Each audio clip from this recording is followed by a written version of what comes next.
Boa noite, meus irmãos. Mais uma segunda-feira em que temos a oportunidade de estarmos juntos para mais alguns momentos de reflexão e estudo. Esta noite vamos ter novamente o privilégio de ouvir e estarmos junto com o nosso irmão Elias Maluf, do Centro Espírita União, Humildade e Caridade, vai falar para nós valorização da vida, dor e esperança. Tenhamos todos uma boa noite de estudo. Que Jesus Cristo, nosso mestre e guia, nos conduza e nos intua para as melhores convicções durante o estudo da noite de hoje. Que assim seja. Queridos irmãos, que a paz do Mestre Jesus envolva cada um de nós com vibrações de amor, luz e harmonia. Eu sou Elias Maluf, trabalhador do Centro Espírita União, Humildade e Caridade. Agradeço ao Centro Espírita Allan Kardec pela oportunidade do trabalho. A nossa reflexão de hoje vai ser sobre valorização da vida e o tema dor e esperança. Nós sabemos que nesse mês de setembro são intensificadas campanhas de valorização da vida. Nas redes sociais, nas mídias, por onde a gente passa, a gente vê as pessoas divulgando a valorização da vida. Mas nós entendemos que essa divulgação deveria acontecer não somente no mês de setembro, mas também durante todo o ano, porque cada um de nós conhece, ou já ouviu falar, ou até conviveu com algum irmão nosso que retornou à pátria espiritual precocemente. Ele não aguentou as dores, os sofrimentos, as tempestades da vida e acabou retornando ao plano espiritual. E nós vamos tentar entender um pouquinho disso, um pouquinho dessa dor e da esperança das pessoas, dos amigos e dos familiares que convivem com as pessoas que estão passando por dificuldade. E muitas vezes essa dor bate a nossa porta, né? E ela vai chegando devagar e vai tomando uma força tão grande que ela destrói. Ela consegue fazer com que o indivíduo se sinta totalmente destruído, aniquilado, acaba com as forças dele, faz com que ele sofra cada vez mais. E é nesse momento que a gente começa a questionar o porquê disso tudo. Por que está acontecendo comigo, né? As pessoas questionam. Mas justo agora, justo nesse momento onde as coisas estavam dando certo para mim, a minha vida estava caminhando, eu não tinha problema nenhum. Aí de repente aparece um turbilhão de problemas, fazendo eu sofrer, fazendo meus familiares sofrerem, e eu perco o meu chão. Aí nós começamos a buscar explicações e respostas para esses questionamentos, né? E quando nós estamos com esses problemas sérios, com essas dores que afetam o nosso íntimo, a gente não consegue nem perceber a gente não consegue perceber o que pode estar à nossa volta para a gente conseguir as nossas respostas dos nossos questionamentos. Não é assim? A gente busca as explicações para as respostas e os questionamentos, e quando a gente está com esses problemas, essas respostas aparecem para nós, né? A gente não acha resposta em lugar nenhum. A gente não consegue entender o porquê disso. Aí o que acontece? A gente não acha resposta, a gente não consegue entender. Se a gente está perturbado com esse sofrimento, com essa dor, aí o que vem? Aí começa a vir a revolta, começa a vir um desgosto pela vida. E nada nos faz entender o porquê de tanta dor. Não é assim? Ela vai consumindo a gente por dentro. Ela vai chegando devagarzinho, né? No começo é uma dor pequena, suave, sem motivo aparente, sem complicações. E ela vai ganhando uma dimensão tão grande, tão forte, que acaba tirando as nossas esperanças, tirando a nossa fé, né? E a gente questiona, poxa, qual é o peso e medida dessa dor em nossas vidas? Eu posso simplesmente julgar a pessoa que sofre de acordo com o tipo de dor que ela sente? Eu tenho essa capacidade? Porque a pessoa que a gente olha e a gente julga o erro do outro é muito fácil. Porque a gente fala assim, ela está sofrendo porque ela cometeu um determinado erro, porque ela fez isso, ela fez aquilo, ela prejudicou o outro. Mas eu tenho essa capacidade de medir e julgar o sofrimento da outra pessoa, assim como as outras pessoas têm como medir o meu sofrimento, a minha dor. Só eu sei o que passa dentro de mim, o que acontece dentro de mim. Não é assim? Então, nós julgamos as pessoas pelo peso da dor, pela medida que essa dor comete essas pessoas. Se ela cometeu um erro grave, ela tem que ser punida por isso. Né? Então essa dor realmente condiz com o que ela fez, com o que ela prejudicou as outras pessoas. Por isso que ela está sofrendo assim. É o peso da consciência dela. Né? Mas muitas vezes a gente esquece do nosso próprio erro. A gente não olha para a gente só olha para o erro do próximo, do outro.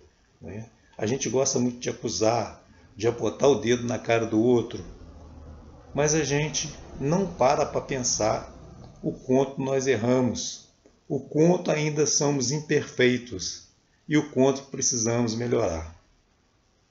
Os meus problemas são maiores ou menores do que a pessoa que está sofrendo ao meu lado? Né? Eu tenho que estender a mão para essa pessoa?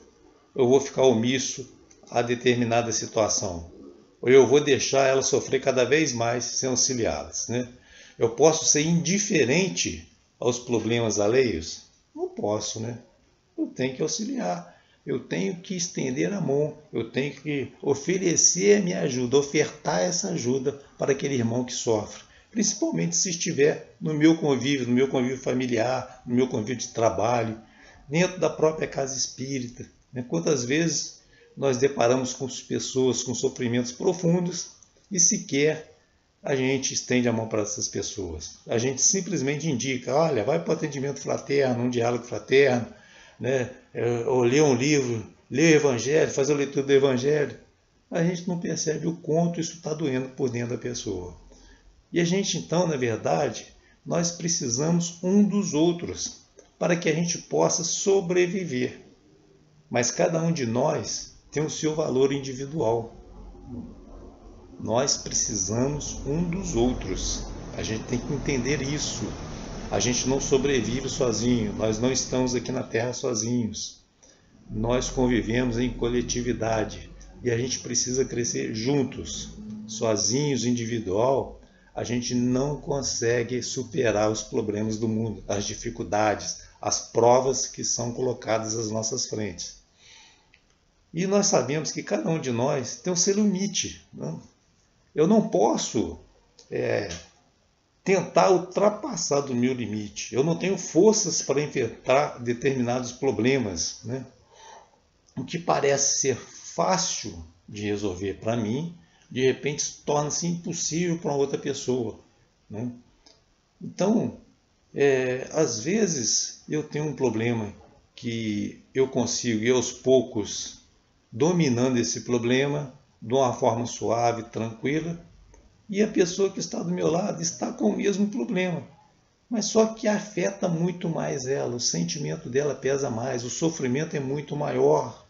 Então, o meu limite de forças não pode ser comparado com o limite de forças da pessoa que está ao meu lado, sofrendo a mesma coisa. Né? Eu não tenho como resolver o problema do outro, né? Eu tenho como auxiliá-lo. Aí a gente reconhece que esse valor é um valor individual e é o maior exercício da nossa paciência. Né? Se eu reconheço que aquela pessoa, aquele irmão que está do meu lado, tem o mesmo problema meu, mas ele ainda não está sendo capaz de superar essa dor, de superar esse sofrimento, eu tenho que ter muita paciência com ele. Eu tenho que cuidar dele, zelar por ele. Aí, esse exercício é um exercício diário, assim como Jesus nos ensinou. Nós precisamos ter a paciência. Se a gente não tiver essa paciência, a gente não vai adiante, a gente não resolve os nossos problemas. Se a gente acha que nós vamos agir por impulso, né, agir agir rápido, achando que está solucionando, e ao mesmo tempo a gente perde a nossa capacidade de estar auxiliando essa pessoa que está com problemas. A nossa mente, ela que comanda o nosso corpo. E se a nossa mente está fraca, o corpo também está fraco. Se nós estamos com as vibrações baixas, isso irá refletir também na forma da gente procurar ajuda. Se a gente não consegue ligar à espiritualidade, essa ajuda não vem. Se a gente começar a pensar muita bobagem, pensar as coisas negativas, pensar que nada vai dar certo, que a vida para mim acabou, que a vida para mim não vale nada, o que eu estou fazendo aqui, a gente não consegue levantar e elevar as nossas vibrações. E com isso, a gente fica longe de ser auxiliado pela espiritualidade.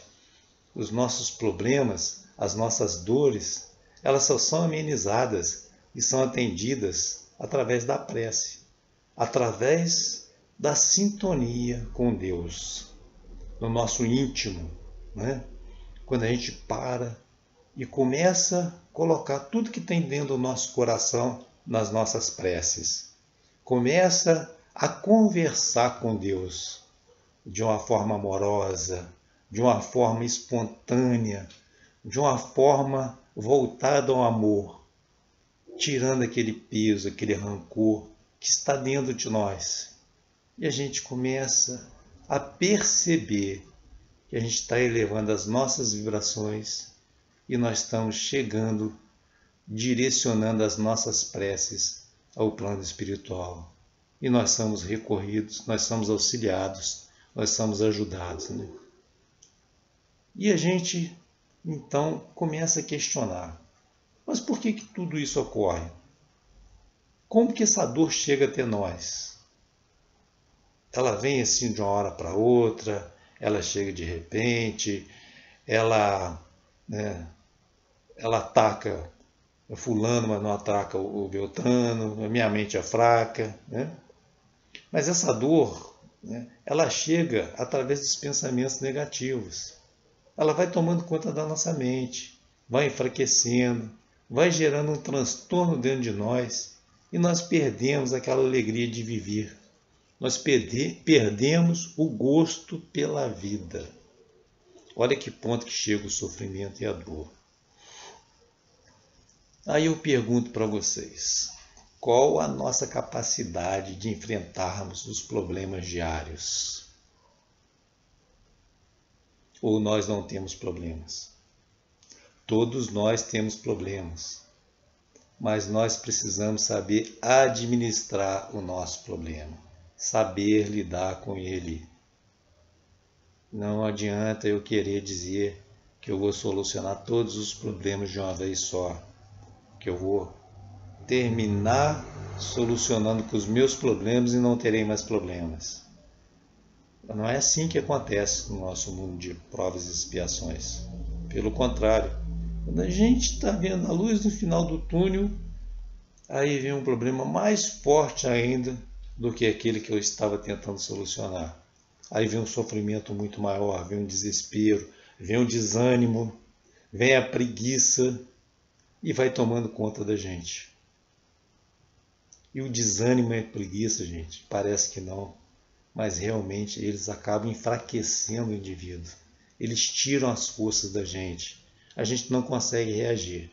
Vocês já perceberam um dia que a gente acorda meio mal, sem vontade de fazer nada, e a gente fica mais quieto, e a gente vai deixando a hora passar, a gente vai largando as nossas atividades de lado, daqui a pouco eu melhoro e tal, daqui a pouco eu já estou bem de novo, é um mal passageiro. A gente chega até a falar assim, alguma influência espiritual negativa que está aqui perto de mim, vou tentar fazer uma prece, ler uma mensagem no Evangelho, e aquilo vai passando, vai te enfraquecendo, entra em desânimo, e a gente acaba até quase que não conseguindo sair dessa situação. Então a gente tem que estar atento a isso, a gente tem que enfrentar com a cabeça erguida os nossos problemas, as nossas provas, né? Nós não podemos ignorar as nossas limitações. É uma busca de ser melhor a cada dia. A gente tem que buscar isso. Se nós estamos desanimados, com preguiça, se nós não estamos querendo fazer nada, a gente tem que mudar esse quadro nosso. Você, não vou fazer porque eu estou limitado, eu estou cansado. Não, a gente tem que buscar ser melhor a cada dia, buscar a nossa reforma interior, a nossa reforma íntima.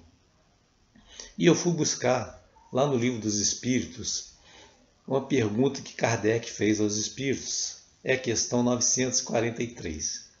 Kardec pergunta assim: de onde vem o esforço pela vida que se apodera de alguns indivíduos sem motivos plausíveis? Aí os espíritos respondem assim para Kardec: efeito da ociosidade, da falta de fé e geralmente da saciedade.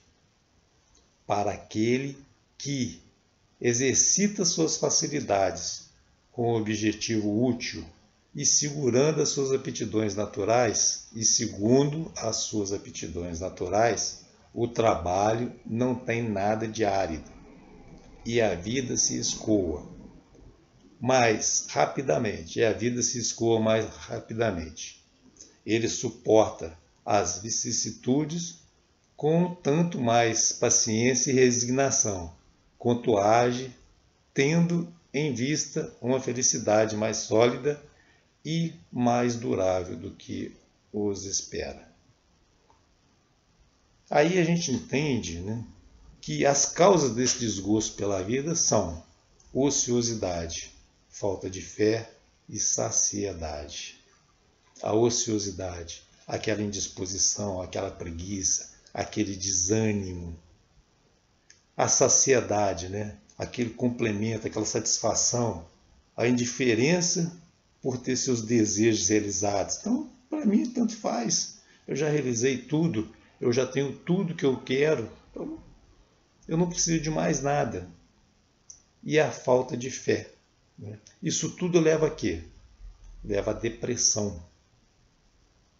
Leva ao indivíduo a uma depressão que hoje está sendo classificada como uma perturbação de humor. Essa depressão hoje é considerada como um estado de mal-estar, levando ao sofrimento íntimo profundo, desesperança, falta de fé em Deus e em si próprio e na vida. Olha como é que é grave a depressão. Antigamente a gente não dava valor para a depressão, né? A gente achava que depressão era uma coisa boba, era uma coisa passageira, mas é muito mais do que isso, é muito mais profunda essa depressão. É que os tratamentos de depressão são longos, né? E a gente tem que estar atento a isso, ao que está acontecendo com as pessoas que estão à nossa volta, que estão enfrentando problemas e dores e chegam até a depressão. E a dor? Aí André Luiz diz lá no livro Entre a Terra e o Céu, né, ele coloca assim: a dor é o grande e abençoado remédio, depois do poder de Deus. É a única força capaz de alterar o rumo dos nossos pensamentos, compelindo-os a indispensáveis modificações. Está lá entre o céu e a terra. A dor é o grande e abençoado remédio.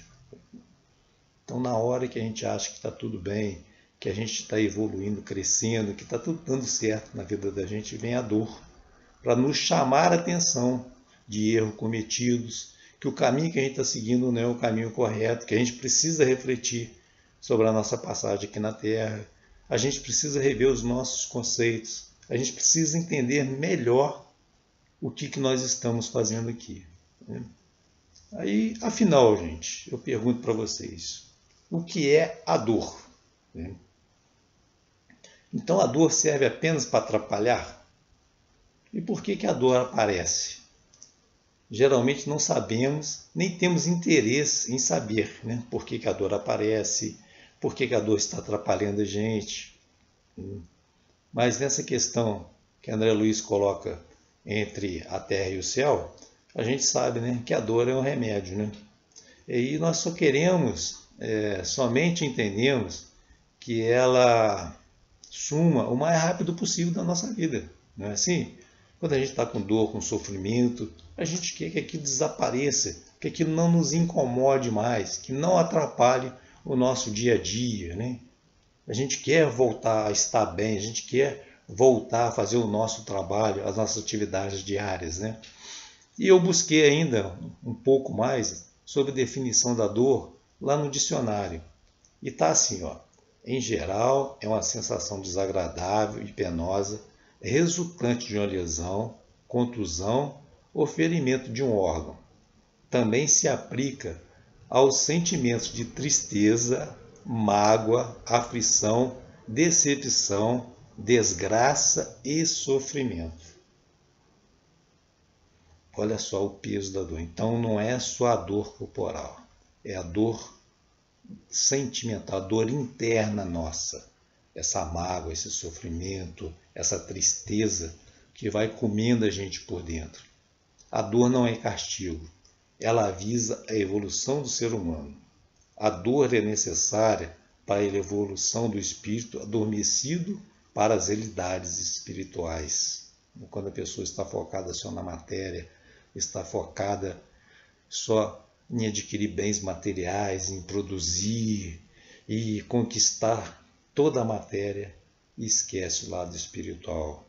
Esquece que nós estamos aqui para crescer, para evoluir, para aprimorarmos a cada momento da nossa vida. E André Luiz, na questão 920, ele pergunta aos espíritos: o homem pode gozar sobre a terra de uma felicidade completa? Aí vem a resposta dos espíritos: não, visto que a vida lhe foi dada como prova ou expiação. Mas dele, porém, depende da suavização de seus males e o ser tão feliz quanto possível na Terra. Então a gente não tem a felicidade plena nesse planeta. Mas de acordo com o nosso comportamento, com as nossas atitudes, a gente vai suavizando esses problemas, esse sofrimento, esses males terrenos, e a gente consegue ser feliz dentro da medida do possível aqui na Terra. São conquistas que a gente vai adquirindo no nosso dia a dia.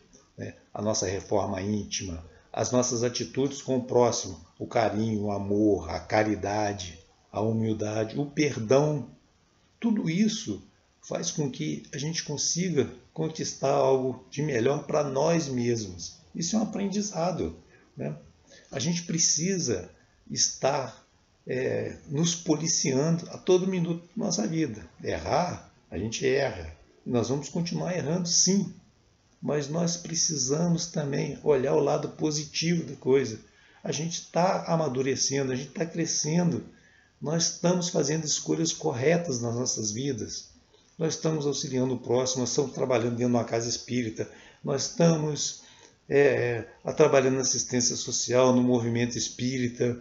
Isso tudo faz com que a gente cresça, mas isso tem que ser espontâneo, tem que ser com boa vontade. Não pode ser como uma obrigação. Eu estou no centro, estou aqui fazendo o meu estudo porque eu tenho obrigação de fazer o estudo. Eu estou aqui na assistência social porque é meu cargo, eu tenho que atender as famílias que estão necessitadas, por obrigação. Essa obrigação não nos traz benefício nenhum. Nós temos que ser espontâneos nas nossas atitudes, nos nossos trabalhos que a gente desenvolve dentro da casa espírita e no meio que a gente vive. Então a gente tem que ser uma cara só. Nós somos uma pessoa só em qualquer lugar que nós estivermos. O homem pode suavizar ou aumentar o amargor de suas provas, conforme o modo que ele encara a vida terrena.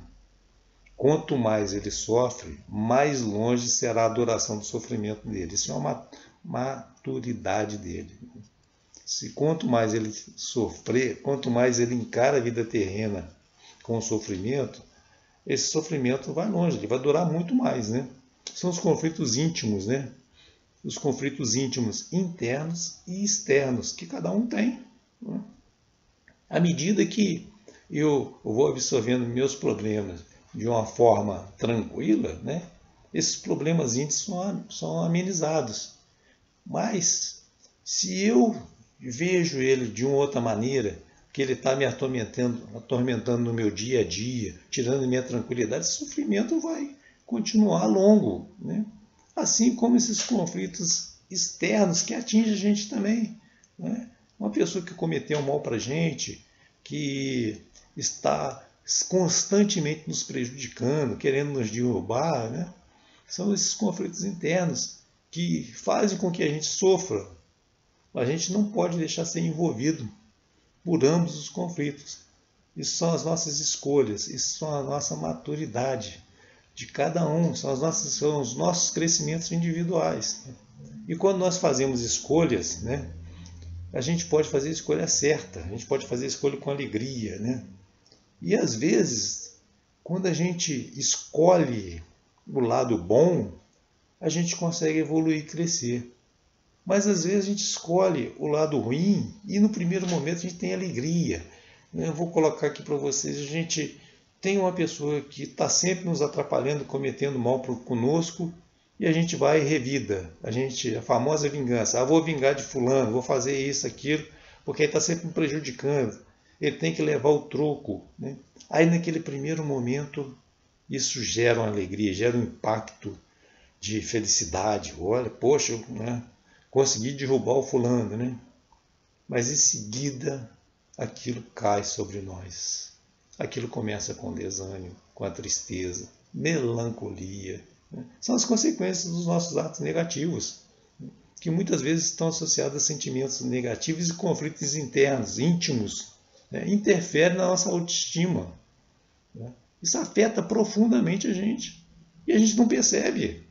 A gente prejudica a outra pessoa, a gente acha que está aliviado daquele peso, fica alegre, satisfeito, de bem com a vida, e de repente isso vem à tona, vem acumulando, né? E a nossa autoestima cai, porque a gente não está realizado plenamente, pelo contrário, né? A nossa consciência pesa, porque nós acabamos cometendo um erro maior até do que ele cometeu conosco.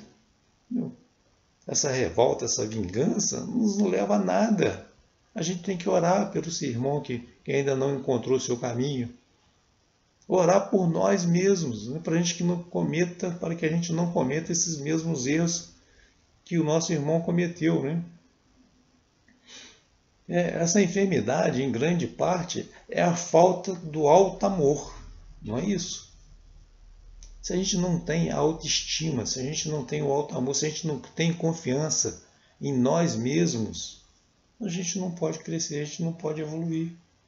Se essas dificuldades de estar com a gente, né, a gente acaba mantendo essas desarmonias à nossa volta. A gente tem que entender que quando nós vibramos no bem, as coisas fluem, as coisas acontecem da melhor forma. Agora, quando nós vibramos no mal, as coisas despencam em cima da gente. Tudo é consequência dos nossos atos. Tudo aquilo que a gente desejar para o próximo, o que a gente desejar para o próximo, a gente tem que desejar para nós mesmos. Eu não posso querer, né, o meu bem se eu estou prejudicando o outro. Ou vice-versa, né? Se eu quero o meu bem, eu tenho que querer o meu bem para o próximo. Se o meu próximo quer o meu mal, né, ele vai sofrer as consequências disso também. É uma transformação, né? É necessário que a gente comece agora, comece a buscar essa transformação dentro de nós. Deixar essas fragilidades da vida de lado, que não nos atormente, né, por pouca coisa, por qualquer problema, por simples, por complexo que ele for, ele não pode deixar que a gente sofra tanto, que a gente sinta essa dor com tanta intensidade. Nós temos que ser fortes, nós temos que erguer as nossas cabeças e enfrentar e seguir em frente. Nós precisamos transformar o planeta. A gente não pode deixar que essa depressão tome conta da gente, né? Porque quando essa depressão ela envolve, ela toma conta da gente, né? A gente não tem nem como sair dela sozinho. A gente precisa de auxílio, a gente precisa de uma luz, a gente precisa de alguém que nos acolhe, que nos auxilia para transformar essa depressão em amor, né? Depressão, ela acaba sendo um cansaço de viver, né? E não é aceitar a vida como ela é, né? A gente não aceita a vida como ela é quando nós estamos com depressão. Aí a Joana coloca no livro Amor, Imbatível Amor, psicografia de Divaldo Franco, ela coloca uma frasezinha assim bem bacana, olha. Se temos o costume de desanimar toda vez que surgem obstáculos à nossa frente, podemos adquirir o hábito de reagir sempre com o pensamento de desânimo. Olha só a gravidade disso, né? Se a gente desanima, igual eu estava falando anteriormente, o desânimo, o cansaço, desanimar, né? A preguiça. Se a gente cria esse hábito de estar desanimado, né? E a gente está sempre com o pensamento voltado ao desânimo. Então a gente tem que elevar nosso pensamento. A gente tem que estar com o pensamento voltado às coisas boas, à paz espiritual, à nossa paz interna, né? E a depressão é um desligamento psicológico com o mundo e com a afetividade. É o fundo do poço. Essa depressão faz com que a gente chegue ao fundo do poço, né? E o que é o fundo do poço? O fundo do poço é o isolamento total com o respectivo sentimento de inutilidade. Quando a gente chega no fundo do poço, nós queremos estar isolado, a gente não quer ver ninguém, a gente não quer escutar ninguém, né? E a gente sente-se inútil para tudo. A gente não vê a cura dessa depressão, desse fundo do poço, né? Mas a gente tem, em contrapartida, como combater essa depressão, né? A gente tem como curar essa depressão. E como é que a gente começa com isso? É através da autotransformação moral, da fé e da esperança. Transformação moral. Olha a palavrinha-chave. Isso mexe com cada um de nós. Não é só no momento de depressão, de dor e sofrimento. Essa transformação tem que ser diária, a cada minuto, a cada oportunidade que nós tivermos na vida de fazer o bem, de fazer caridade, de estender a mão ao próximo. A gente tem que estar atento a isso. Precisamos transformar para melhorar o planeta. Nós reclamamos muito das violências no planeta, né? Mas, ao mesmo tempo, a gente não reflete. Nós fazemos parte do planeta. Nós fazemos parte dessa violência. Nós estamos cooperando para melhorar essa violência ou nós estamos incentivando mais a violência? É a autotransformação, a reflexão moral que nós temos que ter.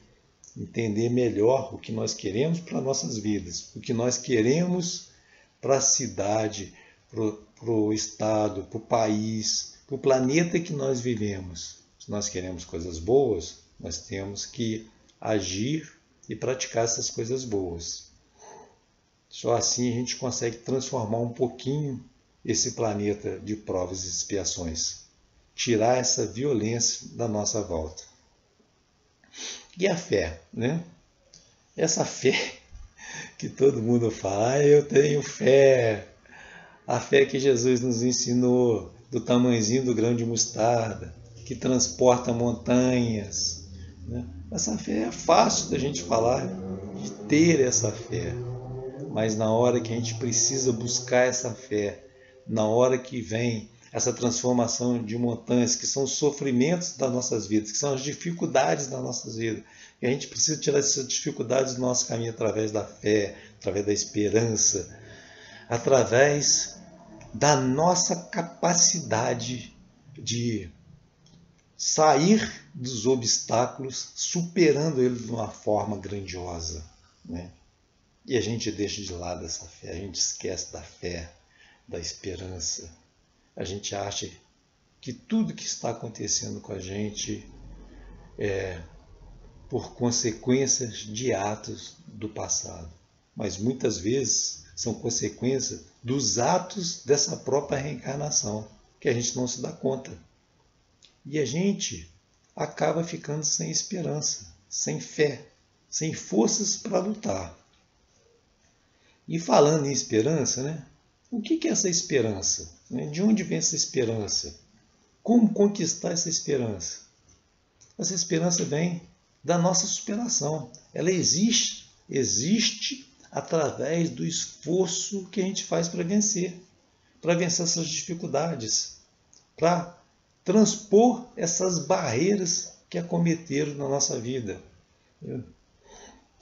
É necessário superar essas energias negativas, né? Que ela vai acumulando dentro do indivíduo. Ela vai chegando aos poucos, ela vai crescendo, ela vai ganhando uma dimensão e a gente vai deixando tomar conta. E isso está errado. A gente tem que começar a cortar essas barreiras, esses obstáculos e seguir em frente com fé, com esperança, confiante que a espiritualidade está do nosso lado, nos auxiliando, nos amparando, nos fortalecendo a todo momento da nossa vida. Vamos entender que nós não estamos sozinhos, que a gente precisa enfrentar esse tipo de prova, mas a gente deve enfrentar com a consciência de que a gente tem um amparo da providência divina, que a gente recebe sim esse auxílio, que a gente tem essa força, essa capacidade de superar. Né? Mas quando a pessoa está em depressão, quando a pessoa está em sofrimento, está em dor, né? O que a gente deve fazer para auxiliar essa pessoa, para ela ter esperança, buscar essa fé? Né? Quais são os recursos? Né? E o primeiro recurso, né, que a gente coloca aqui é o recurso da prece. O recurso da prece é essencial. Igual eu falei agora há pouco, né? A prece tem que ser íntima, ela tem que ser de coração aberto, uma conversa comigo para com Deus, uma conversa íntima de tudo aquilo que está me aborrecendo, de tudo aquilo que está trazendo transtorno na minha intimidade. Eu preciso abrir o meu coração para Deus.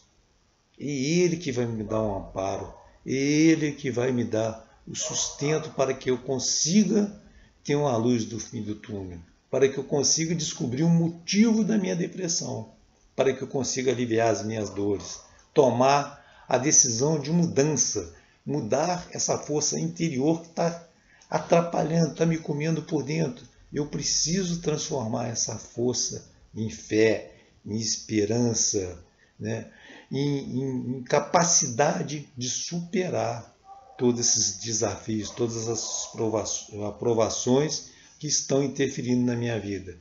E quando isso chega ao limite de eu não conseguir superar, eu preciso procurar ajuda profissional, eu preciso expressar minhas emoções com um médico, tomar remédios, cuidar do meu corpo material. Não adianta eu achar que somente a parte espiritual sendo cuidada que vão resolver os meus problemas, que eu estou indo no centro, que o centro está contribuindo comigo através de um acolhimento, de um carinho, né, de um atendimento fraterno, de uma conversa fraterna. Eu estou assistindo palestra, estou tomando passe, mas só isso não resolve. Tem que ter o acompanhamento do médico também, né? Nós temos que conciliar as duas coisas, a parte espiritual e a parte material. Né? Claro que a busca pela palestra pública, pelo passe, o grupo de estudos na casa, isso faz muito bem. Isso ajuda bastante, né? Incentiva a leitura, né? A gente precisa ler mais, a gente precisa estudar mais. É fácil estudar? Não, não é fácil. Né? A gente tem que adquirir esse hábito de estudar. Porque às vezes a gente cai também na preguiça até para estudar. A gente pega um livro, a gente lê e acha que está resolvido os nossos problemas, que a gente já entendeu tudo, mas não é por aí. A gente tem que aprofundar nas lições que Jesus deixou para nós. A gente tem que conhecer, a gente tem que estudar, a gente tem que praticar o hábito de estudar, para que a gente possa ser melhor a cada dia. O Evangelho no lar também faz parte disso. A gente tem que ter o culto do Evangelho no lar. É essencial para o nosso lar estar equilibrado, para trazer luz para os familiares que convivem com a gente. A prática da caridade. A gente não pode deixar a caridade de lado, principalmente nesses momentos que nós estamos vivendo aí, de transformação do planeta, da pandemia que está afetando diversas pessoas, diversos lares, que muita gente está desequilibrada, passando por diversos problemas. Então a gente precisa praticar a caridade. E a caridade está em evidência, pelo que nós estamos vendo aí nos noticiários. A gente vê doações, a gente vê boa vontade de grupo de pessoas que, na maioria das vezes, só iriam auxiliar no final do ano, no Natal, que essa é uma característica nossa.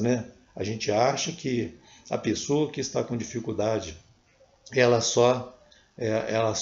o problema dela só pode ser resolvido no Natal. Só no Natal, onde vem o 13º, que a gente tem essa disponibilidade de auxiliar. Mas não, as pessoas passam dificuldade todos os dias. As pessoas precisam dessa caridade todos os dias.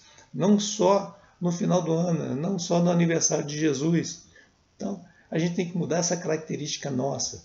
A gente tem que aproveitar esse momento e fazer essa reflexão interna. O que nós queremos para as nossas vidas? Nós queremos que depois dessa pandemia, que ela acabe rápido e nós possamos passear, curtir a vida de uma outra forma, porque nós ficamos em casa, em quarentena, ou nós queremos aproveitar essa oportunidade de estarmos refletindo cada vez mais o porquê disso tudo e tirar o lado positivo de estarmos em casa. Quantas vezes nós saímos cedo para trabalhar, fazer nossas atividades diárias e mal nós falávamos um bom dia com a esposa, com o filho, com o esposo, com quem quer que convivesse conosco dentro da nossa casa.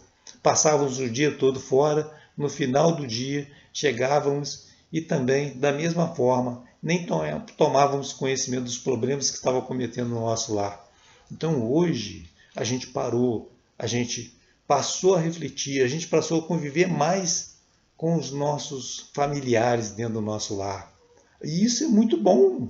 A gente passou a resgatar aquilo que há algum tempo já não estava mais acontecendo nas nossas vidas. Aquele convívio direto com nossos familiares, que são as pessoas onde a gente precisa de dar mais atenção. Porque as pessoas que a gente convive diariamente são aquelas pessoas que a maioria das vezes nós cometemos erros lá no passado. E a gente mesmo precisa resgatar esses erros, acolhendo essa pessoa com carinho, com amor, com boa vontade, dando atenção. Se fora da nossa casa a gente dá atenção, a gente dá carinho para um estranho, por que dentro da nossa casa a gente não dá essa atenção que é tão necessária? E a gente precisa mudar essa nossa característica. São as nossas escolhas, as nossas responsabilidades. É única e exclusivamente nossa, praticar a lei de Deus, a lei de amor universal entre as criaturas, para a gente nos fortalecer. É um processo diário. Isso depende de cada um de nós, depende de mim, de fazer a minha parte para que eu possa me melhorar. Depende de você fazer a sua parte, se melhorar a cada dia. É a doutrina espírita expressando, apresentando a esperança e a consolação para nós. Nós precisamos usufruir dos benefícios que a doutrina espírita traz para nós. Não só aquele amadurecimento de estarmos aqui falando para vocês, de entender um pouquinho o Evangelho e sair daqui e cometer os mesmos erros. Sim, nós vamos errar, já falei lá atrás, nós vamos errar. A gente precisa colocar em prática todo esse aprendizado. A gente precisa ter a consciência de que se a gente não olhar para dentro de nós, se a gente não nos melhorarmos a cada dia, a cada minuto, a gente não vai ter como ter uma passagem aqui pela Terra melhor. A gente vai retornar ao plano espiritual sem complementar aquilo que foi proposto para a nossa passagem aqui na Terra. Então vamos ficar atentos, vamos tratar esses acontecimentos do nosso dia a dia com mais sabedoria, trazendo o conteúdo da doutrina para a nossa prática diária. Isso é importantíssimo, essa prática diária em nossas vidas, É muito importante isso. Vamos refletir sobre isso. Vamos entender que nós não estamos aqui brincando, passeando e curtindo a vida de uma forma material, né? A gente tem os outros aspectos para a gente observar e a gente está nesse momento. Sim, isso é esperança. Essa é a proposta apresentada por Jesus. Existe uma esperança, sim, e a gente precisa entender os ensinamentos do Mestre. A vida vai ficar mais fácil se a gente entender os ensinamentos do Mestre e colocá-los em prática. Isso é esperança, isso é fé, isso é caminhar com Jesus, isso é ter a doutrina espírita à frente dos nossos atos, aprendendo, praticando e estudando cada vez mais. Aí a gente vai longe, a gente consegue sim resgatar todos os erros que nós cometemos no passado. A gente consegue ter uma vida melhor, a gente tem uma harmonia dentro do nosso lar, no meio que a gente convive, em todos os lugares por onde a gente passa, por onde a gente depara-se com pessoas em situações menos privilegiadas, a gente consegue ter aquela esperança que um dia eles vão crescer, eles vão melhorar, eles vão conseguir sair daquela condição que eles se encontram para algo bem melhor, mais supremo. E terminando aqui a nossa reflexão dessa noite, eu gostaria de ler uma mensagem para vocês do livro Momentos de Esperança, de Joana de Ângeles, psicografia de Divaldo Franco. Mensagem bem interessante que resume isso tudo que eu falei para vocês aí. Então é assim: há dias que temos a impressão de que chegamos ao fim do caminho. Olhamos para frente e não vislumbramos mais saída. Não há luz no fim do túnel e não há também nenhuma possibilidade de volta. Parece que todos os nossos projetos, nossos objetivos foram levados para bem distante e estamos sem possibilidade de alcançá-los. Parece mesmo que o outono da existência fez com que secassem as nossas esperanças e o vento forte do inverno varresse de nossas mãos todos os sonhos acalentados. A morte vem e arrebata os afetos da nossa alma, deixando-nos o coração dilacerado. Sentindo-nos perdidos, não sabemos que rumo tomar. Ficamos atônitos. Sentimos-nos como uma árvore ressecada, sem folhas, sem brilho, sem motivo para viver. É a desesperança. De repente, como acontece com a natureza, a primavera muda toda a paisagem. As árvores secas enchem-se de brotos verdes, e logo estão cobertas de folhas e flores. O tom acinzentado cede lugar às cores verdes de tonalidades mil. É a esperança. Os entes caros que nos antecederam na viagem de retorno à prata espiritual, um dia estarão novamente juntos aos nossos corações saudosos, num abraço de carinho e afeição. Tudo em a natureza volta a sorrir. A relva verde fica bordada de flores variadas matrizes. As borboletas bailam no ar. Os pássaros brindam-nos com suas sinfonias amorosas. Tudo é vida.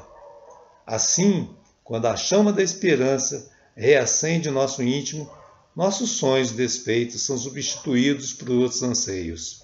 Nossos objetivos se modificam e o entusiasmo nos invade a alma. Jesus, o sublime Galileu, falou-nos da esperança no Sermão da Montanha, com o suave canto das bem-aventuranças. Exemplificou-nos nos seus ditos e feitos. Enfim, toda sua mensagem é de esperança. Se formos visitados por qualquer dissabor e desesperos nos tomar ao assalto, busquemos o nosso amigo maior, Jesus, através da oração. Predispondo-nos pela prece, a ajuda chegará certamente, como suave bálsamo apresentar nas fibras mais íntimas do nosso ser, dando-nos alento e tranquilidade. Se a desesperança cercar-nos de nós, lembremos o amigo celeste a nos dizer: meu fardo é leve, meu jugo é suave. Se meu jugo é suave, por que não aceitarmos? Se meu fardo é leve, por que não o conduzimos? Consideremos que o rigor do inverno pode ser resultado da nossa falta de cuidado, submetendo-nos ao jugo da mentira, da ambição, da desmedida, do pessimismo, das queixas sem fim. Ou talvez a desesperança resulte da nossa própria insensatez, carregando o pesado fardo dos prazeres inferiores, do orgulho, do egoísmo, da ganância e dos vícios de toda a ordem, e dos outros tantos fardos inúteis que nos sobrecarregaram os ombros, destroçando-nos as forças. Dessa forma, em qualquer circunstância, deixamos que a esperança nos invada a alma, confiantes em Deus, que sempre nos dá oportunidades novas para refazermos caminhos, buscarmos a nossa redenção. A esperança deve ser constante em nossas vidas. Esperança de dias melhores, esperança de realizações superiores, esperança de paz. Muita paz, queridos irmãos, que Jesus nos envolva com muito amor, muita saúde e muita esperança. Fiquem com Deus. Muito obrigado aos companheiros do Centro Espírita Allan Kardec pelo convite e pela oportunidade de trabalho. Grande abraço a todos.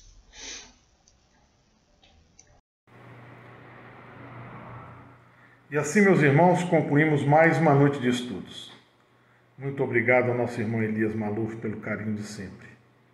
Obrigado a você, meu irmão, que junto conosco participou dos estudos da noite de hoje. Tenhamos todos uma boa semana, certos de que Jesus Cristo é conosco. Deus, nosso Pai, está sempre a nos amparar. Tenhamos e mantenhamos nossos corações sempre cheios de fé, esperança e caridade. Fiquemos todos com Deus, que assim seja.